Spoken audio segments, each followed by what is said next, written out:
Hoy contaremos con la presencia de Natalia Gómez del Pozuelo, autora polifacética si las hay. Ella publica todo tipo de libros y en Empresa Activa hemos publicado ya 4 libros con ella.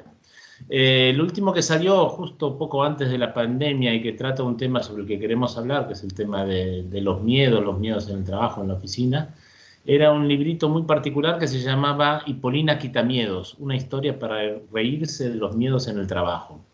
Y de eso queremos hablar un poco hoy con Natalia de los miedos en la oficina.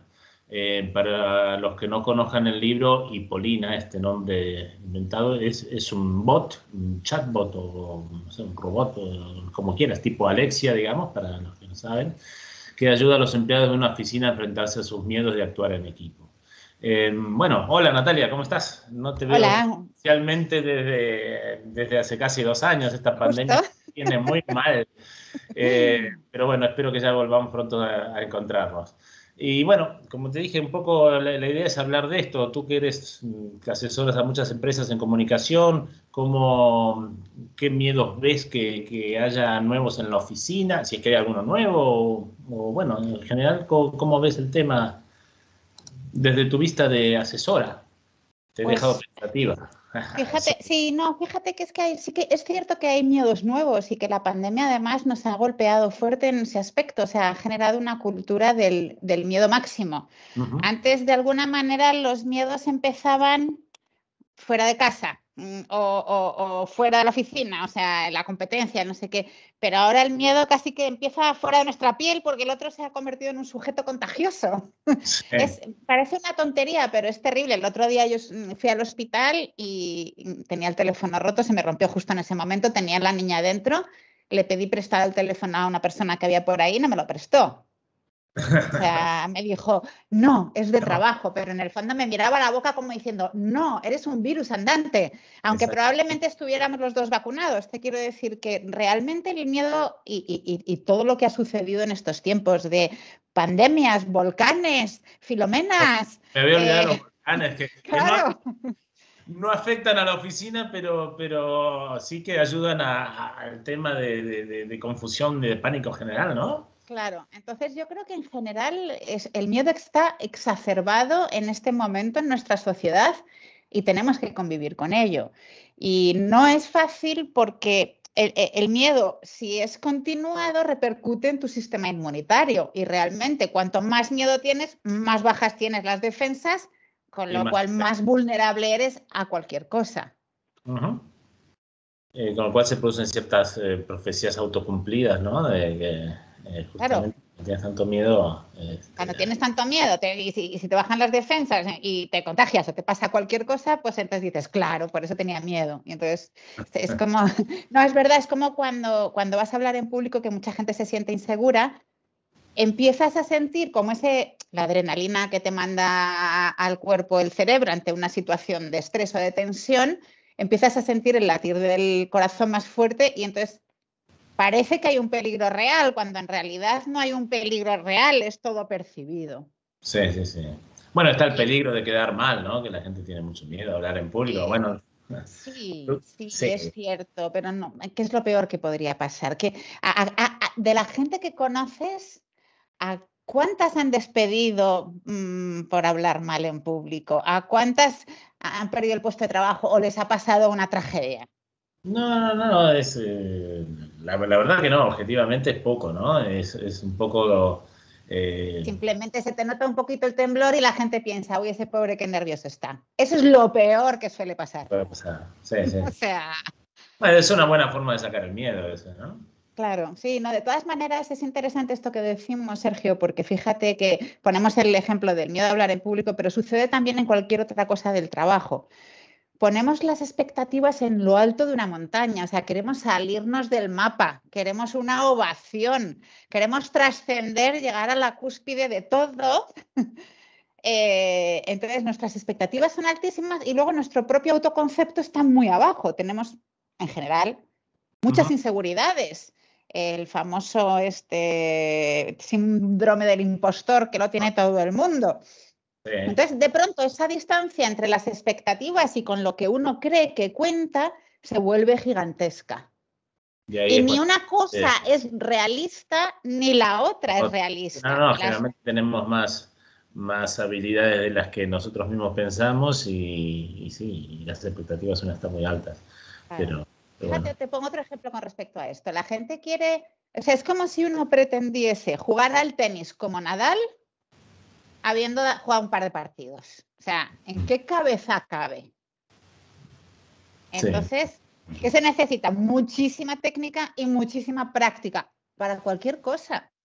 No, totalmente, ¿no? Y no hay vuelta que hacerla, no hay Claro. atajos. Hay cosas en las que no hay atajos, tienes que pasarlas, tienes que vivirlas y en eso estamos. Te decía, bueno, yo supongo que ahora tú también estás trabajando mucho online. ¿Ves cambios en el tema esto? No sé si hay nuevos miedos en la oficina o miedos a hablar por online o, no sé, en general, ¿cuál es tu experiencia? ¿Qué cambios has visto o qué te ha Pues llamado la mira, mi atención? experiencia es que creemos que se trata de lo mismo y no se trata de lo mismo. O Ujú. sea, de hecho, yo en estos 2 años, el curso que más he dado ha sido comunicación a través de la pantalla. Ajá. Porque si las empresas se dan cuenta de que parece lo mismo, es decir, parece una reunión, pero es una situación completamente nueva. Y una de las grandes cosas que afecta es verse a uno mismo todo el tiempo. Sí. De hecho, Sí, eso sí. Uno no se mira mucho y ahora recién estaba esperando que te conectaras y 5 minutos mirándote al espejo y empiezas a ver sí, todas las cosas. sí, sí. De hecho, genera mucho estrés el estarse mirando a uno mismo. Imagínate que estás en un bar con una persona charlando y tienes un espejo delante. Ujú. Te distraes, es incómodo, o sea, te cuesta más esfuerzo enfocar la atención. Por eso una de las conclusiones curiosas es que las reuniones por online fatigan más que las reuniones presenciales, porque además estás todo el tiempo mirando a la persona o mirando a la cámara o mirando lo que sea ahí al frente, mientras que en una reunión normal tú estarías mirando un rato para allá, habla uno, mira, o sea, Sí, y no te preocupas tanto. claro, la No estás atención es pendiente de mucho lo que haces. más, claro, es mucho más fluido todo. Y luego ha habido como una especie de hipertrofia de las reuniones. Es decir, a las 10 tengo una, a las 10:15 otro, a las 10:30 otro. Entonces, claro, los profesionales estaban absolutamente saturados. Y con esto de Microsoft que te pueden poner la reunión en el calendario sin que tú puedas hacer nada, me decían, es que me han quitado las horas de comer. Sí. No, es Eso me terrible. decía. Y aparte, como Claro. dices tú, que te ponen la reunión, de repente te salta reunión en 15 minutos y Sí, yo ¿qué? cuánto quedé con esa Claro. reunión. Sí, sí, Se está manejando. Bueno, supongo que eso será una cuestión de ir adaptándola también. claro. Y tal vez al principio, bueno, con el tema de la pandemia, muchos dijeron, bueno, esto es mucho más eficiente porque al final son solo media hora, no pierdo tiempo. Y yo creo que ya la gente está bastante cansada de esto, ¿no? Un poco quiere Pues volver a... yo O creo que sea, es volver como a lo de todo. antes no necesariamente, pero sí que un híbrido, no sé, una mezcla, pero no todo el tiempo en Zoom porque cansa muchísimo. Sí, yo creo que es como todo. En la medida del equilibrio es lo que habría que buscar. Porque muchas profesionales, sobre todo mujeres que me he encontrado, me decían, bueno, es que para mí es infinitamente más cómodo esto para conciliar, para tal, para cual. Claro. O sea, yo creo que tiene sus partes muy positivas incluso sobre el medio ambiente, la no necesidad de transportarse. El otro día Sí, sí, fui yo a sí. hacer la primera sesión presencial que hacía post-pandémica, las demás han sido todas online, como es formación, en realidad se puede hacer online. Eh, o sea, irte antes, el parking, el no sé qué, o sea, perdí No, toda la tarde para una sesión de 2 horas, dices, ostras, qué atraso tú esto, sí, fue muy amoroso, pero dices, ostras, sí, obviamente hay muchas cosas que han llegado para quedarse y otras bueno, se verá cómo se adaptan, ¿no? ¿Tú has notado que hay gente que está especialmente, no sé, preocupado, que especialmente no le guste todo este tema de las reuniones meeting? O no sé si hay algún de hecho, síndrome o cuanto algo. más alta la jerarquía, más. más cansados están, ¿no? No, más quieren Pues, presencial. O sea, sí. sí he notado, date cuenta que he dado muchos cursos en estos tiempos y claro, cuando hablamos de comunicación en pantalla les pregunto cómo sucede en su empresa. Y hay muchas jefes, jefas que quieren ahí a los polluelos y estar como pendientes todo el rato, que incluso en online están todo el día encima. Todo el día viendo si estás conectado, si no estás conectado. Sí, Cómo o te sea, yo conectas. creo que hay un tema ahí de confianza que es muy importante tener en cuenta. O sea, vivimos en una era de cambios brutales. Es así, nos ha tocado vivir esta era. Entonces, creo que el basar las relaciones en la confianza es lo más productivo, a final de cuentas. Pero claro, es un tránsito, desde el control a la confianza, es un tránsito Sí. que no todo el mundo da de la No. misma manera. Y no en todo tipo de empresas se puede hacer, y en algunas se puede hacer en algunos sectores, en otros no, y bueno, Y luego están los agravios comparativos, porque claro, esto se puede, pero entonces estos se van a quejar. claro. O sea, todo Sí. este departamento podría hacer una cosa mixta, pero este departamento no. Entonces, Entonces, agravios comparativos, entonces cortamos todos por el mismo. O sea, muchas veces se regula por lo bajo en vez de una regulación más adaptativa. sí. Sí, bueno, ahí entran las políticas internas que siempre hay en toda empresa, en toda organización, y eso lo complica mucho. Y volviendo un poco a nuestra Hipolina, que es el personaje de tu último libro, Aquí la tengo. así me gusta. Eh, para los que no saben, bueno, Hipolina era un libro que hicimos con Natalia, con Eva Duna, que es ilustradora, que por un lado pretendía ser un cómic, era un cómic, y por otro lado era un pequeño ensayo para ir siguiendo lo que sucedía en el cómic. ¿Cómo crees que Hipolina nos podría ayudar en esta época de pandemia, ¿no? Porque el libro ese salió justo antes de la pandemia, lo cual le afectó bastante también a su distribución. Mucho. De hecho, es prepandémico y cuando yo miro los datos, justo ahora, cuando nos íbamos a hablar, he mirado los datos porque, claro, en Hipolina comparábamos, por ejemplo, los peligros reales con los peligros imaginarios. ¿Cómo tenemos mucho más miedo, por ejemplo, del terrorismo que de la contaminación, cuando la contaminación mata 70 veces más Sí. que el terrorismo o que de las armas, los conflictos armados, o incluso la delincuencia común? Y claro, me he mirado las cifras de la pandemia y es que las cifras de la pandemia han duplicado cualquier otro tipo de causa de muerte. Entonces, de alguna manera se ha eclipsado todo lo demás. Y por supuesto pero fíjate que me lo he estado leyendo y en realidad casi todo, me lo he estado releyendo porque íbamos a charlar, casi todo sirve igual ahora en la pospandemia. ¿Por qué? Porque en realidad se hablan de cosas muy, muy tranquilas. O sea, como que el miedo es un gran maestro. O sea, si tú averiguas a qué le tienes miedo y por qué, si comprendes el miedo, digamos, de alguna manera lo neutralizas. Sí.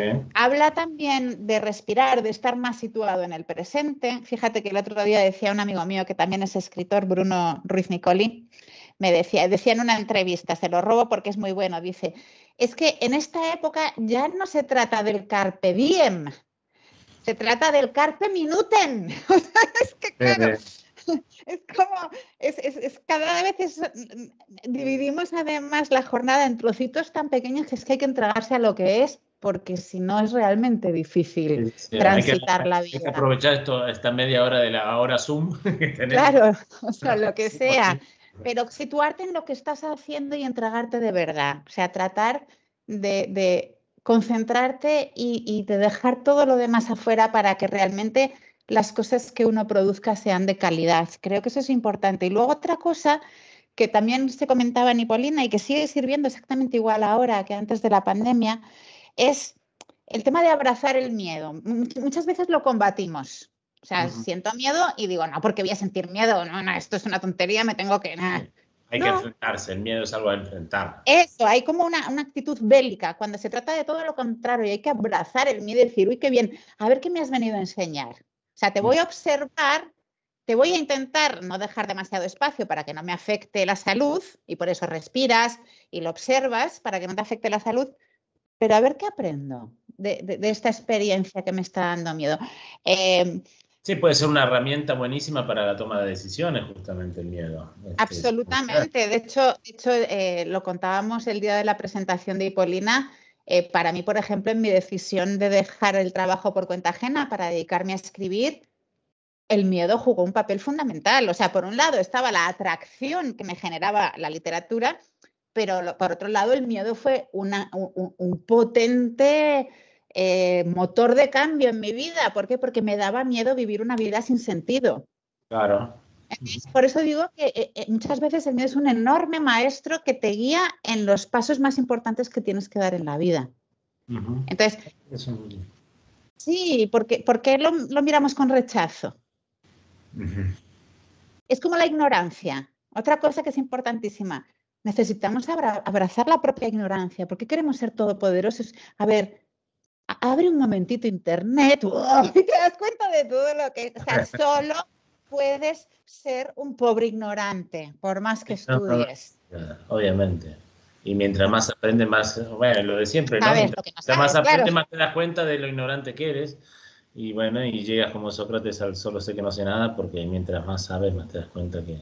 Claro, pero fíjate que ahora es más fácil darse cuenta. Sí, O sea, ahora abres un navegador y ya te das cuenta de que no sabes nada. O sea, no hace falta ser filósofo para realmente llegar a darte cuenta de que no sabes nada. Sí, con lo cual uno debería ser muchísimo más humilde con todas sus afirmaciones y sus opiniones.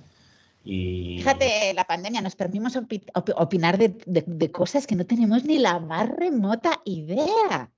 Sí, bueno. Pero ¿cómo hacen estos o los otros? Me da exactamente igual cuál lado, ¿vale?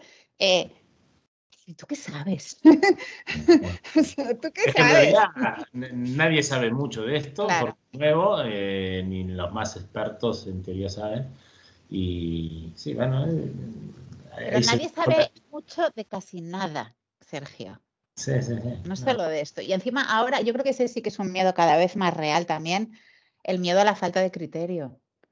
Como con los deepfakes, con todos los fakes que hay de news, de vídeos, y cuando venga el video fake va a ser tela, porque ya no vas a poder creer ni a tus ojos. Entonces, ahí sí que creo que necesitamos hacer un trabajo en sociedad y en el entorno laboral, por supuesto, con el tema de cuidar las fuentes de todo lo que consumimos, sea comida o sea comida para acá o para acá. Sí, o sea, que en este momento está muy mal, tanto la comida para acá como la comida para el cerebro, ni hablar. Sí. El tema de los relatos peligrosos. mira, es que Sergio escribió un estupendo libro que se llama Relatos peligrosos, que creo que también lo tengo por aquí. No, bueno, está bien, no. Para enseñarlo, pero me queda lejos, creo.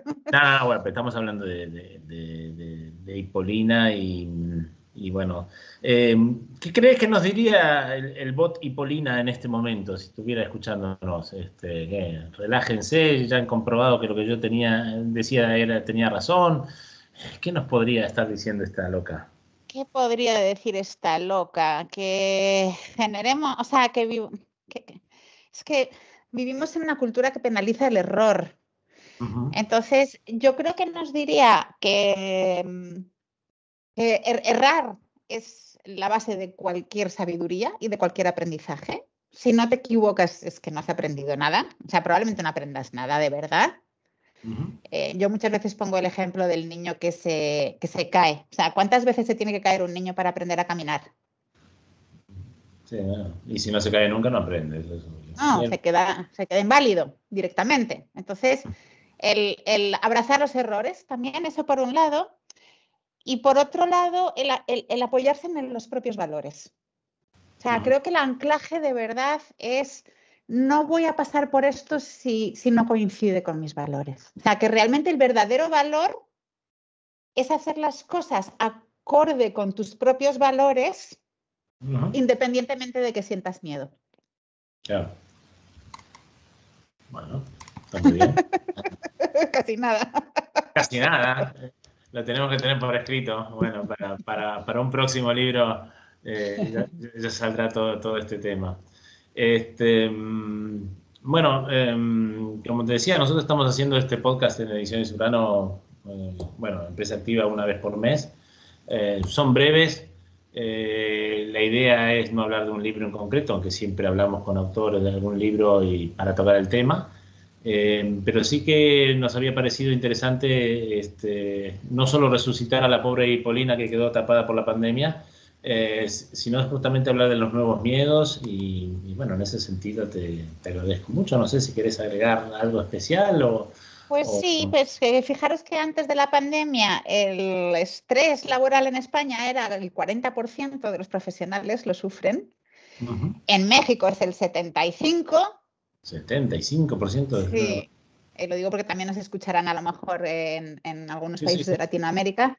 Entonces, esas cifras al final te perjudican a la salud, al sistema inmunitario. Entonces, creo que es muy importante que nos tomemos en serio el